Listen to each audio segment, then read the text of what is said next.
नमस्कार किसान भाइयों, स्वागत है आपका लिट फार्मर यूट्यूब चैनल पर। किसान भाइयों, आज की इस वीडियो के माध्यम से हम बताने वाले हैं सोयाबीन की फसल पर पहला स्प्रे शुरुआती दिनों में क्यों करना चाहिए। रोग, बीमारियों और खासकर कीटों का प्रकोप शुरू हो जाता है। बरसात के समय पर अच्छी सुरक्षा मिले तो इसके लिए पहले इस स्प्रे के साथ आप सिलिकॉन चिप की बेस्ट कंपनी की स्टिकर मिलाकर ही इस स्प्रे को करना है। शुरुआत समय में अंकुरण के बाद से ही यदि हम बात करें तो स्टेम फ्लाई, गार्डन बीटल, सफ़ेद मक्खी, एफिड्स, जेसिड्स, माइट्स, सेमी कोपर, हरी इल्ली, छोटी बड़ी इल्ली, कुछ इस प्रकार की इल्लियों का प्रकोप देखने के लिए मिलता है। और साथ ही स्नेल और इन कीटों के साथ साथ कुछ और भी समस्या आती हैं, जैसे फंगस की, पाउडरी मिल्ड्यू, रस्ट, लीप, स्टॉप, गलन की समस्या और डंपिंग, वो आपकी समस्या बहुत ज़्यादा होती है। यदि हम शुरुआती दिनों की बात करें तो दोस्तों, जैसे हम बुआई करके 10-15 दिनों 20 दिनों के आसपास की सोयाबीन की फसल होती है, तो इस समय कीटों का प्रकोप दिनों दिन बढ़ता जा रहा है। हमको प्रॉपर स्प्रे शेड्यूल चलाना पड़ता है। यदि आप सही समय पर वाइट फ्लाई और रिंग कटर और कीटों की रोकथाम नहीं करेंगे तो आपको तो पता ही है कि खासकर एफिड्स और वाइट फ्लाई के कारण पीला मैजिक वायरस को और भी ज़्यादा बढ़ावा मिल जाता है। तो बीमारियों को प्रारंभिक स्टेज में ही कंट्रोल करना बहुत ज़्यादा ज़रूरी होता है। तो सोयाबीन की फसल की बुआई से जो फर्स्ट स्प्रे है 15 से लेकर 18 दिन के आसपास की होती है। तो इस समय पर बहुत सारे इलाकों में कीटों का प्रकोप, जो हमने नाम लिखे हैं, इन कीटों का प्रकोप शुरू हो जाता है। खासकर छोटी छोटी इल्ली और फंगस का प्रकोप बढ़ जाता है। यदि स्प्रे करने के बाद 2-3 घंटे तक बरसात नहीं हुई तो आपको रिजल्ट बहुत अच्छा मिल जाएगा। पहले स्प्रे में जो दोस्तों हम ले रहे हैं, एक कीटनाशक ले रहे हैं डाइमेथोएट 30% ईसी। अब ये जो 30% ईसी में आती है, कॉन्टेक्ट यानी अंतर प्रवाह के साथ साथ स्पर्शनाशी है, यानी रस चूसक वाले कीटों को और चबाने वाले कीटों को कंट्रोल करने की क्षमता बहुत अच्छी है। और शुरुआती दिनों की हम बात कर रहे हैं तो शुरुआती दिनों पर सबसे सस्ती रेंज के बढ़िया रिजल्ट या कीटनाशक देगी।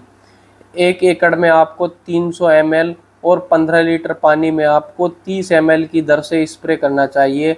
आप देख रहे हैं वो 1 एकड़ की दर से डाइमेथोएट 30% ईसी से अलग अलग कंपनियों का आता है। आप फोटो पर देख सकते हैं, किसी भी कंपनी का आप ले सकते हैं। इसके साथ दोस्तों हम मिला रहे हैं एक फफूंदनाशक जिसका नाम है मैनकोजेब 75% WP। बहुत अच्छा काम करती है दोस्तों। सोयाबीन की फसल पर 15 से 18 दिन के आसपास होती है। तो जैसे M45 के नाम से मार्केट में या ब्रांड आपको मिल जाएगा, मैनकोजेब 75 है। सबसे अच्छी बात यह है कि यह एक कॉन्टैक्ट यानी स्पर्शनाशी फफूंदीनाशक है, जो कि लगने वाले फंगस, स्टार्टिंग पर फंगस की शुरुआत होती है उस समय बहुत अच्छा काम करता है, कंट्रोल करता है। 40 ग्राम आपको 15 लीटर पानी में और 1 एकड़ में आपको लगभग 400 से 500 ग्राम प्रयोग करना पड़ेगा। 200 लीटर पानी के साथ यदि 1 एकड़ की दर से स्प्रे कर रहे हैं तो 1 एकड़ में 150 लीटर पानी से कम बिल्कुल भी ना लें। अच्छी तरीके से पौधे को भिगो दें और बढ़िया आपको कंट्रोल मिलेंगे। इसके साथ एक और फफूंदनाशक ले रहे हैं जिसका नाम है माइक्रोबुटानिल 10% WP फंगिसाइड। अब यह जो फंगिसाइड है, यह एक सिस्टमिक यानी अंतर प्रवाही फफूंदनाशक है। और यदि हम माइक्रोबुटानिल की बात करें तो 10 ग्राम 15 लीटर पानी और 1 एकड़ में 100 ग्राम की दर से स्प्रे करना चाहिए। ये जो ये कीटनाशक है, जो कि हल्की फुल्की इल्लियों को भी कंट्रोल कर लेगा और रस चूसक कीट, वाइट फ्लाई, रिंग कटर और भी कंट्रोल करेगा। इसके साथ 2 फंगस नाशक ले रहे हैं जो कि जड़ में, तने में, पत्तों में लगने वाले फंगस को बहुत अच्छे तरीके से कंट्रोल कर पाएगा। यदि दोस्तों इस कॉम्बिनेशन को आप 1 एकड़ में स्प्रे कर रहे हैं तो 1 एकड़ का जो खर्च है वो आपको लगभग 700 रुपये के आसपास खर्च आने वाला है। यानी प्रति एकड़ की दर से जो आपको लागत लगेगी इस स्प्रे करते समय 700 रुपये के आसपास कीमत देखने के लिए मिलेगी।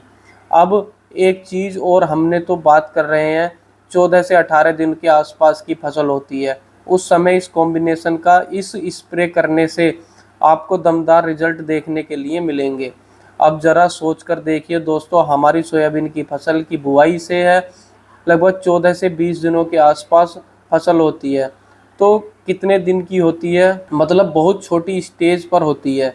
तो इस समय हैवी टेक्निकल का हमको स्प्रे नहीं करना है, एक बढ़िया टेक्निकल का स्प्रे करना है, हमारी सोयाबीन की फसल को नुकसान भी ना पहुँचे और रिजल्ट भी अच्छा मिले।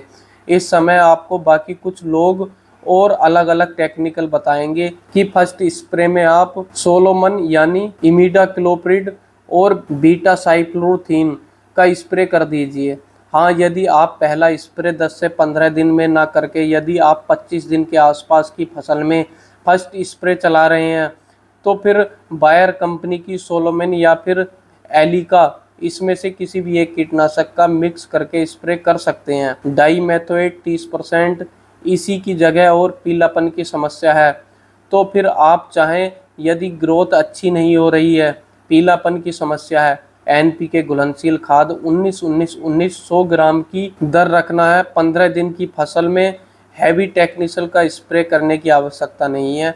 हाँ, हमारी सोयाबीन की फसल पर एक अच्छा रिजल्ट मिले और शुरुआती चरणों पर ही, शुरुआती दिनों पर ही रोग बीमारी का प्रकोप न हो पाए, तो इसके लिए यह जो हमने बताया है वो परफेक्ट है, बढ़िया है। यदि आप सेकंड स्प्रे मान लो, स्प्रे का सेकंड स्प्रे 25 से 26 दिन की फसल पर 28 दिन की फसल तक हम और भी बेस्ट कॉम्बिनेशन बताने वाले हैं जो रिंग कटर स्टेम फ्लाई पर और भी अच्छा काम करेगी। शुरुआती समय के हिसाब से ये टेक्निकल, यह साल्ट सबसे बढ़िया है, सस्ता है, रोग बीमारियों से दूर रखने वाला है। तो सोयाबीन की फसल पर आने वाली तमाम प्रकार की बीमारियों को यह बहुत ही लाजवाब आपको रिजल्ट देने वाला है। तो इस प्रकार आप सोयाबीन की फसल पर छिड़काव करके तो आपको बहुत अच्छा रिजल्ट मिलेगा। यदि आपको यह वीडियो पसंद आती है तो वीडियो को लाइक और चैनल को सब्सक्राइब जरूर करें। धन्यवाद।